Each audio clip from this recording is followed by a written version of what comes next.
أعوذ بالله من الشيطان الرجيم. بسم الله الرحمن الرحيم.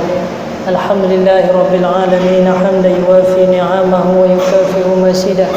يا ربنا لك الحمد ولك الشكر كما ينبغي لجلال وجهك الكريم وعظيم سلطانك. اللهم صل وسلم على سيدنا محمد وعلى آله وصحبه أجمعين. اللهم إنا نسألك رضاك والجنة ونعوذ بك من سخطك والنار.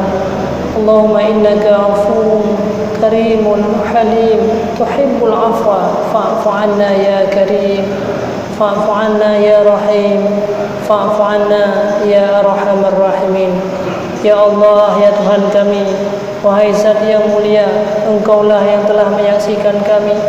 Kehadiran kami semuanya ke sini hanyalah semata-mata untuk mencari keridhaan-Mu, ya Allah. Ampunkanlah segala dosa-dosa kami, atas kesalahan-kesalahan yang kami lakukan selama ini, ya Allah. Baik kesalahan yang kami sengaja ataupun kesalahan yang tidak kami sengaja. Ya Allah, ampunkanlah anak-anak kami, ampunkanlah keturunan-keturunan kami atas kesalahan dan kejahatan yang mereka lakukan, ya Allah. Ya Allah, selamatkanlah iman-iman kami. Ya Allah, selamatkanlah iman keluarga-keluarga kami, para anak-anak kami. Ya Allah, jadikanlah akhir daripada kalimat kami la ilaha illallah, la ilaha illallah, la ilaha illallah Muhammadur Rasulullah. Ya Allah, ya Tuhan kami, lapangkanlah segala dada-dada kami, ya Allah. Lapangkanlah segala hati-hati kami, ya Allah. Berikanlah semua kesadaran terhadap kami, agar kami selalu patuh dan taat menjadi hamba-Mu yang selalu beribadah kepada Engkau, ya Allah. Ya Allah, tunjukkanlah anak-anak kami kepada jalan kebaikan. Ya Allah, jadikanlah mereka sebagai anak-anak yang salih. Jadikanlah mereka anak-anak yang selalu berbakti kepada kami, ya Allah. Jadikanlah mereka merupakan amal kebaikan bagi kami di saat kami meninggalkan dunia ini, ya Allah. Ya Allah, mudahkanlah sakaratil maut kami, ya Allah. Mudahkanlah sakarat maut kami, ya Allah. Ya Allah, mudahkanlah sakarat maut kami, ya Allah. Ya Allah, wahai Zat yang mulia, Engkaulah yang menyaksikan kami. Kami yang hadir di sini, apabila ada persoalan dalam hidup kami, maka hilangkanlah segala persoalan yang menimpa kami, ya Allah. Ya Allah, apabila ada di antara kami penyakit, ya Allah, sembuhkanlah segala penyakit-penyakit kami.